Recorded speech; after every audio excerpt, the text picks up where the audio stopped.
오늘 설교의 제목 따라하겠습니다. 너무 늦은 때는 없습니다. 경영학을 전공한 두 친구가 함께 백화점에 취직을 했어요. 당연히 둘은 그래도 경영학부 나왔으니까 경영 파트에서 일을 하겠으려니 했는데 들어가니까 엘리베이터에서 안내하는 일을 맡으라 그랬는 거예요. 이에 한 친구는 뿔따구가 나가고 내가 이런 일 하려고 뭐 여기 들어온 줄 아냐. 바로 그날부로 사표 쓰고 나갔고, 다른 친구는 엘리베이터 안내 일을 하면서 고객들의 어떤 거에 물건에 관심이 있고 뭐 이런 것들을 좀 파악하는 기회를 삼아야 되겠다. 그래서 남아갖고 그 일을 잘 감당을 했어요. 그 얼마 지나지 않아서 부서의 책임자가 되었고, 나중에는 그 친구가 최고 경영자, 그러니까 CEO 자리까지, 백화점 CEO의 자리까지 올랐는데, 그 사람이 누구냐면 백화점 왕이라고 일컬어지는 미국의 페니라고 하는 사람입니다. 두 사람의 각기 다른 선택이 엄청난 결과의 차이를 가져왔어요. 이처럼 선택의 중요성은 신앙생활에 있어서도 절대적입니다. 그래서 회개와 따름이라는 구원의 자리로 우리를 부르시는 주님의 초청 앞에서 내가 어떤 선택을 하느냐에 따라서 심지어는 영생과 파멸이 결정되기도 해요. 두 젊은이가 야, 빠친거 하러 가자. 도박장으로 향하던 중에 우연히 교회 앞을 지나가게 됐는데, 그 교회 앞에, 옛날에는, 지금은 그런 게 없지만 전에는 교회 앞에 게시판이 있고 뭐 수요 예배 설교 제목 이런 게 다 붙어져 있었어요. 그걸 딱 보는데 죄의 값은 사망이라고 적힌 게시판의 설교 제목을 보게 됩니다. 이에 한 젊은이가 뜨끔해서 도박장으로 가던 다른 친구에게 야, 우리 그거 가지 말고 오늘 교회 들어가서 예배 드리자. 그랬는데 한 친구는 거절하고 도박장으로 향했고, 그 친구는 예배를 드리러 갔는데 그 안에서 예수님을 만나고 거듭나고 구원받게 돼요. 그 뒤 30년이 흐른 후에 감옥에서 한 죄수가 미국 대통령의 취임 기사 뉴스를 보면서, 신문을 보면서 눈물을 흘립니다. 그 친구가 누구였냐면 30년 전 도박장으로 가다가 멈춰서 교회 가자는 걸 거절하고 도박장으로 갔던 친구가 감옥에서 신문을 본 거고, 신문에 나온 대통령으로 취임한 사람은 누구였냐면 30년 전에 친구에게 도박장 가다가 야, 우리 한번 교회 가자 해서 교회로 들어갔던 그 사람이었는데, 그게 누구냐면 미국의 22대, 24대 대통령을 지낸 클리블랜드였다는 거예요. 30년 전 도박장이냐 교회냐 둘 중에 하나를 선택했는데 그 선택에 의해서 이 두 친구의 삶이 그렇게 갈렸던 거예요. 이처럼 교회에 가고 싶을 때, 헌신한 마음이 생길 때, 신앙적 결단을, 저는 목사로서 많이 결단을 요청하잖아요. 신앙적 결단을 요청받았을 때 어떤 선택을 하느냐는 나의 이 땅뿐 아니라 영원한 생명까지 좌우할 만큼 중대한 일입니다. 옆에 분들 한번 보시면서 선택 잘 하셔야 됩니다. 이렇게 한번 이야기해 주세요. 선택을 잘 하셔야 됩니다. 오늘 본문에 좀 슬픈, 참 저는 이 요한복음 13장 읽을 때 마음이 많이 아파요. 가룟 유다가 예수님을 대제사장에게 팔아넘기는 이제 그 뒤에, 그 앞에 비극적인 장면의 그 서막입니다. 가룟 유다가 예수님을 따랐던 이유는 다른 제자들처럼 주님께서 조국의 독립을 가져다 줄 정치적 해방과 메시아로 확신했기 때문에 그래요. 특히 유다는 조국 해방을 위해 로마 군대를 향한 무력 시위도 불사했던 열심당원 출신입니다. 아주 과격한 부류였어요. 그래 예수님을 중심으로 뭉쳐서 로마 군대를 몰아내고 조국의 해방을 가져올 것을 기대했던 사람이 가룟 유다입니다. 주님께서 6월절 각 원근각처에서 모여든 사람들이 환호 속에 예루살렘 성에 입성하실 때, 그때만 해도 유다 안에는 주님께서 곧 이 사람들을 규합해서 봉기를 일으켜 로마 군대를 몰아내고 해방을 주실 것이다, 이런 기대에 막 부풀어 있었어요. 하지만 6월절이 가까이 오매도 예수님은 아무런 제스처를 취하지 않으시는 거예요. 그러더니 6월절 전날 밤 갑자기 마가다락빙 모으시더니 야 발레나 그러더니 발을 다 닦이시면서 서로 사랑하라. 이게 무슨 뭐 뜬구름 잡는 소리만 하시는 거예요. 지금 서로 사랑하라 할 때가 아니라 야 빨리 너는 가갖고 일대 책임지고 너는 선봉에 서고 너는 후대에서 옆으로 로마 군대를 치고 예, 주님 이런 건 안 하시고 뭐 발닦으시면서 서로 사랑하라. 이게 도대체 무슨 소리야? 순간 가룟 유다의 마음은 실망과 분노로 크게 출렁입니다. 아니 이 다급한 시국에 예수님이 대체 뭐 하시는 거지? 빨리 사람들을 규합해서 로마에 대항할 작전을 말씀해 주셔야 하는 거 아닌가? 혹시 그럴 마음이 없으신 건가? 그렇다면 내가 뭘 해야 예수님으로 봉기하게 만들 수 있지? 이런 생각과 고민 끝에 유다가 짜낸 아이디어가 뭐냐면 예수님을 대제사장에게 팔아 넘기는 작전을 짭니다. 그렇게 팔아 넘기면 예수님이 그들에게 해당하실 것을 막으시기 위해서 야 안 되겠다 빨리 사람들 모아 야 싸우자 이렇게 하실 거라고 유다는 생각을 했던 거예요. 이렇게 작정한 후에 실행에 옮길 적절한 타이밍만 보고 있는데 갑자기 예수님께서 자신을 포함한 제자들에게 요한복음 13장 21절에서 이렇게 말씀하십니다. 21절 말씀 함께 읽겠습니다. 시작. 예수께서 이 말씀을 하시고 심령이 괴로워짐을 하여 이르시되 내가 진실로 진실로 너에게 이르노니 너희 중 하나가 나를 팔리라 하시니. 이에 요한이 그러면은 주님 그 사람이 누구예요? 라고 이제 베드로가 눈치를 주는 거예요. 야 예수님한테 물어봐. 그러니까 이제 누굽니까? 물어보니까 예수님께서 말씀하시죠. 내가 이 빵 조각을 적셔서 주는 사람이 바로 그 사람이다. 26절에 이제 나옵니다. 그러고 나서 적셔서 가룟 유다에게 주신 후에 27절 뭐라 그래요? 예수님께서 유다에게 이르시되 네가 하는 일을 이렇게 해라. 이 말씀하십니다. 그리고 뒤에 보면 제자들은 주님께서 유다에게 뭔 심부름 시키시나 보다 생각했습니다만 순간 유다는 뜨끔했죠. 들켰으니까. 그래 빵 조각을 받아든 후에 황당해 황급히 자리를 박차고 밖으로 나오게 됩니다. 30절 말씀 한번 다 같이 읽겠습니다. 시작. 유다가 그 조각을 받고 곧 나가니 밤이러라. 밤이러라.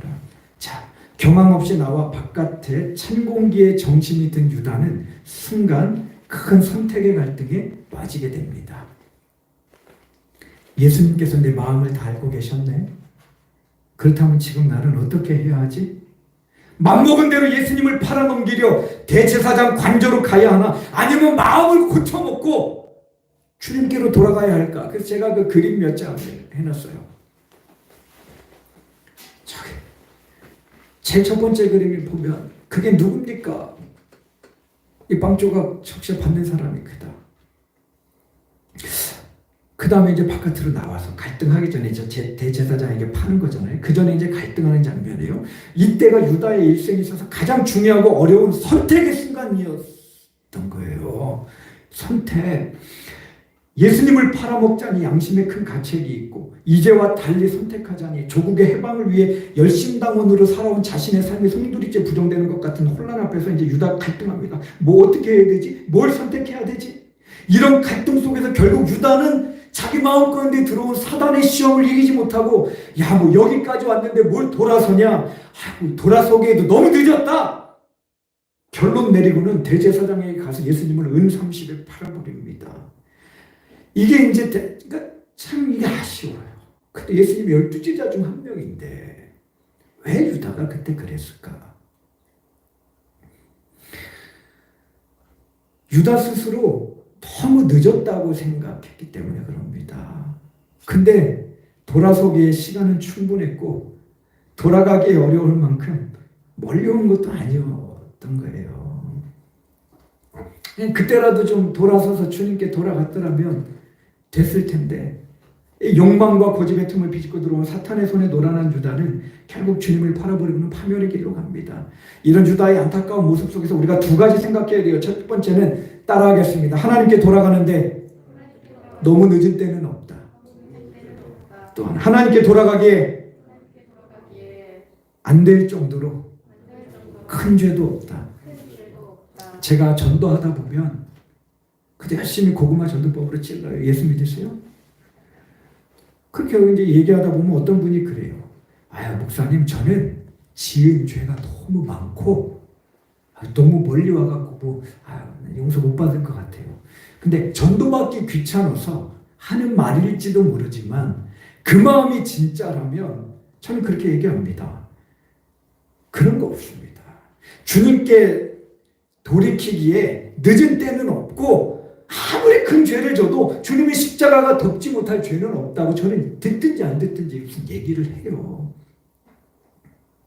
여러분, 지금 내가 돌아가도 되나?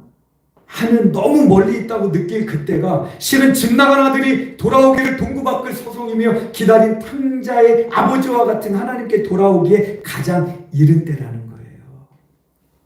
하나님께서 하찮게 보실 정도로 작은 죄도 없지만 그렇다고 하나님께서 용서하지 못할 만큼 큰 죄도 없기 때문에 말입니다. 예수님의 십자가를 통해 드러난 하나님의 사랑 앞에서는 돌아서기에 너무 늦은 때도 없고 돌아가기에 너무 높은 장벽도 없다는 거예요. 그렇기 때문에 나는 구제불능이다, 너무 늦었다 싶을 때라도 오히려 하나님의 무궁한 자비를 의지해 회개하고 돌이키는 길을 선택해야 될 줄로 믿습니다.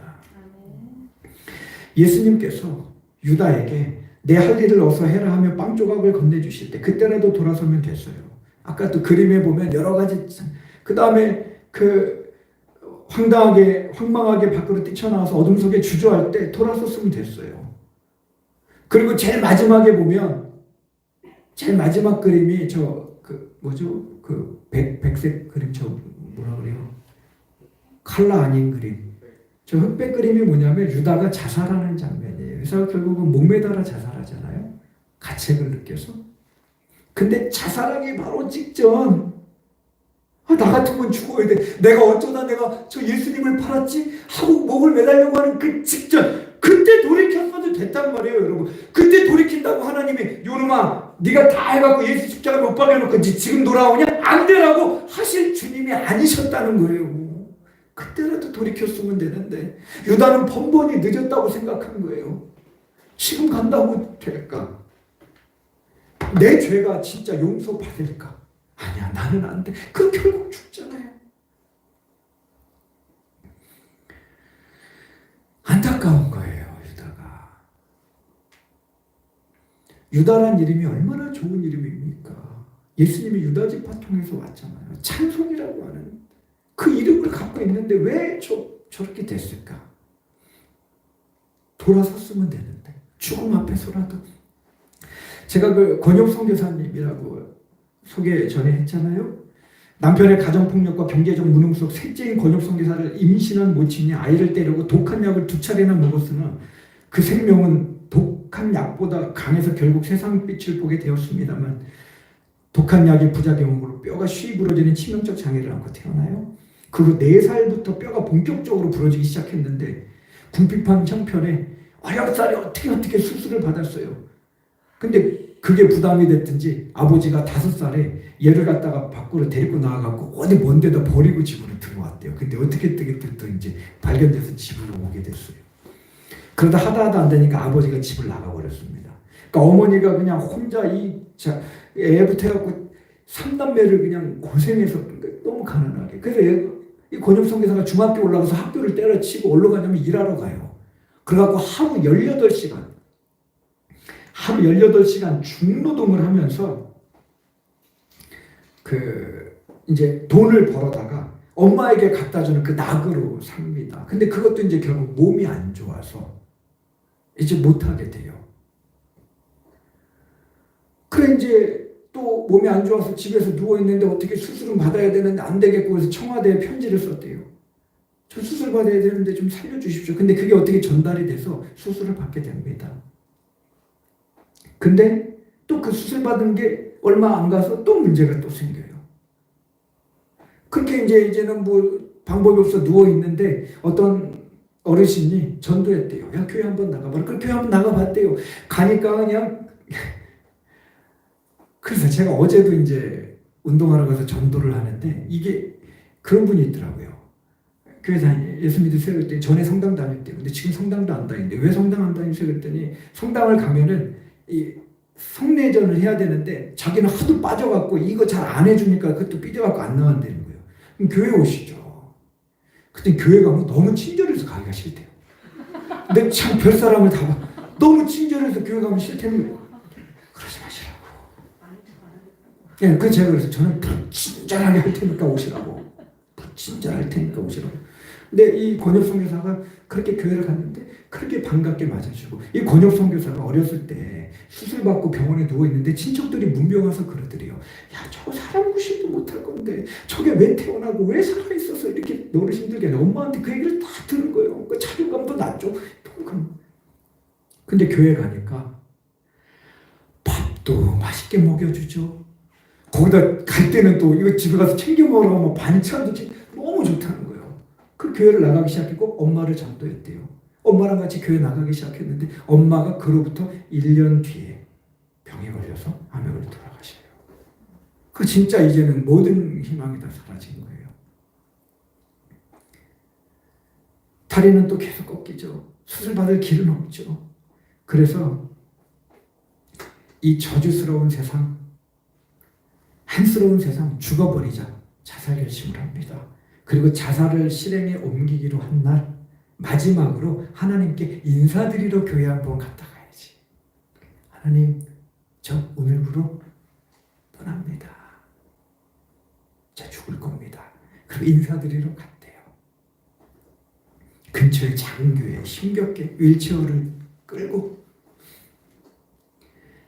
근데 그곳에서 하나님 이제 오늘로 제 인생 마감하려 합니다 하고 기도를 하는데 갑자기 살아오면서 그동안 쌓인 아픔과 고통 속에 막 그것들이 막 밀려가면서 눈물이 터지기 시작하는데 거기서 3시간이 넘도록 막 처절하게 울부짖으면서 그렇게 울었대요.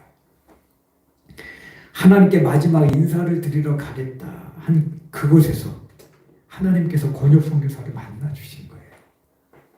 상할 대로 상해 누더기가 된 마음을 위로해 죽음에 대한 결심을 허무셨고 불면증에서도 해방시켜 주시고 지금은 선교사가 되셔서 선교하고 계세요. 여러분, 이 권혁 선교사님처럼 죽음의 문턱 앞에서 찾아도 만나주시고 품어주시는 게 우리 주님이신데 저와 여러분 역시 허물과 사랑 중에 돌이켜 돌아오면 어떻게 그 주님이 우리를 외면하시겠냐는 거예요. 저는 날마다 저와 여러분이 아버지의 그 사랑 앞에 돌이키는 그래서 그 사랑의 품 안에 안기는 복 있는 인생이 되기를 축복합니다. 근데 우리가 잊지 말아야 될 또 중요한 사실이 하나 더 있어요. 그게 뭐냐면 돌이키기에 늦은 시간이 없다고 해서 돌이킬 시간이 한없이 있을 거라고 생각해서도 안 되는 거예요. 최후 심판의 비유나 제가 그때 좁은 문 비유 얘기했잖아요. 한 번 닫으면 그 다음에 이제 우리가 아무리 두들겨도 안 열어주시는 거예요. 기회가 있고 때가 있는 거예요. 그렇기 때문에 따라하겠습니다. 지금 하나님께 돌이켜야 합니다. 제가 아담과 하와 사진 하나 그림해놨죠. 아담과 하와가 하나님께서 금하신 선악과를 사탄의 속임에 넘어가 낼름 따먹어요. 욕심 때문에. 그래서 하나님을 두려워해 숨습니다. 그때 그들을 하나님께서 찾으시면서 뭐라고 찾으세요? 아담아, 아담아, 네가 어디 있느냐. 자, 근데 이 말을 잘 들으세요. 아담아, 아담아, 이 말은 무슨 뜻이냐면 한 단어를 더 추가해야 돼요. 아담아, 아담아, 지금 네가 어디 있느냐. 아담아, 아담아, 어제 너 어디 있었냐? 한 달 전에 너 어디 있었어? 아담아, 아담아, 너 1년 뒤에 어디 있을 거야? 그건 물으시는 게 아니에요. 지금 네가 어디 있느냐. 이게 무슨 말이에요? 지금 네가 네 그 죄 지은 모습 그대로 내 앞에 나와야 된다는 거예요. 용서를 구하면서 숨지 말라. 지금 숨으면 안 된다는 거예요. 지금 돌아오라는 거예요. 지금. 그래 바울이 그랬잖아요. 보라, 오늘이 은혜 받을 만한 때요. 지금이 구원의 날이다. 돌이키려면 지금 돌이켜야 돼요, 여러분. 이 핑계 저 핑계 대고 차일피일 미루다가는 돌이키고 싶어도 돌이킬 수 없는 날이 온다니까요. 우리 성도들 중에도 아직도 끊지 못하는 죄가 있다면 지금 끊어내야지. 언젠간 끊어지겠지. 여러분, 그러다가 그 죄를 안고 하나님 앞에 어떻게 설교하려고 그래요? 지금 끊어내셔야 되는 거예요.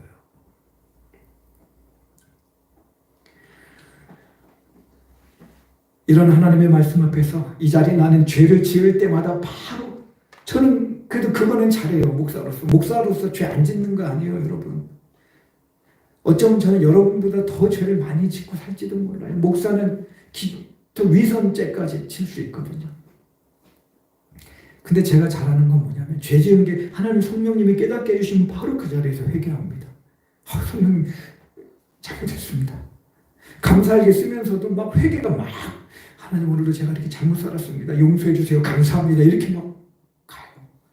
그 은혜를 주셨어요. 쌓아두지 않아요.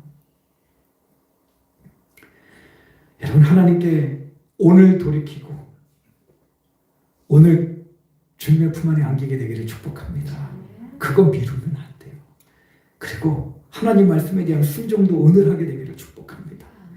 오늘 하나님 사랑, 이웃 사랑 힘쓰지 않고 자꾸 다음 내일로 미루다가는 돌이키고 싶어도 돌이킬 수 없는 날이 오기 때문입니다. 또 하나, 유다의 선택 앞에서 우리가 생각해야 될 건, 따라하겠습니다. 나의 선택이 내 삶을 지배한다는 사실입니다. 네. 사람은 내가 선택하는 줄 알아요. 내가 선택은 하죠. 근데 여러분, 뭘 하나를 선택하면 그 다음부터는 그 선택이 나를 지배해요.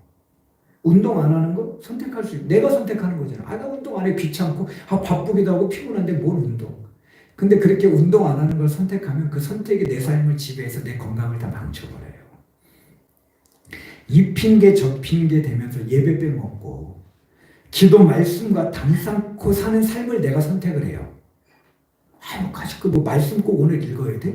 기도 꼭 해야 돼? 지금까지 내가 50년 신앙생활 해왔는데 기도 안 해도 대충 살아도 뭐 지금까지 별일 없었는데, 여러분, 이렇게 하고 내가 그 삶을 선택을 하잖아요?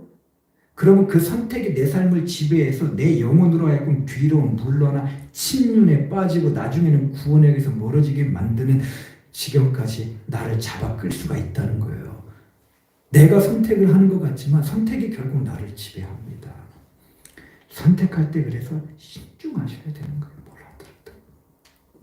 삼가 조심하고 충분히 기도하며 하나님의 뜻에 합당한 선택을 해야 되는 줄로 믿습니다. 아무렇게나 예수 믿는 사람 선택하는 거 아니에요. 가룟 유다가 그때 정말 중요한 순간에 예수님을 붙드는 선택, 돌이키는 선택을 했어야 되는 거예요. 그리스도인은 그런 선택을 해야 되는 거예요. 거짓말을 해야 돼요. 불법을 저질러야 돼요. 정직의 길을 갈 건가, 불법의 길을 갈 건가. 이때 그리스도인은 하나님의 뜻에 합당한 선택을 해야 그 선택이 나를 복되게 하는 거예요. 저주를 선택하면 안 돼요. 주님이 말씀하셨잖아요. 내가 생명의 길과 신명기에 보면 사망의 길을 너희 앞에 두었다. 선택은 니들이 하라는 거예요. 그러나 그 선택의 결과도 네가 지라는 거예요. 그리스도인은 선택 잘 하셔야 돼요. 세상 사람들이 다 저거 따라간다고 그거 따라가면 안 되는 거예요. 주님을 선택하고 의를 선택하고 자비를 선택하고 예배를 선택하고 기도의 자리를 선택하고 말씀을 선택하고 그 선택을 해. 좁은 문을 선택해야 되는 거예요.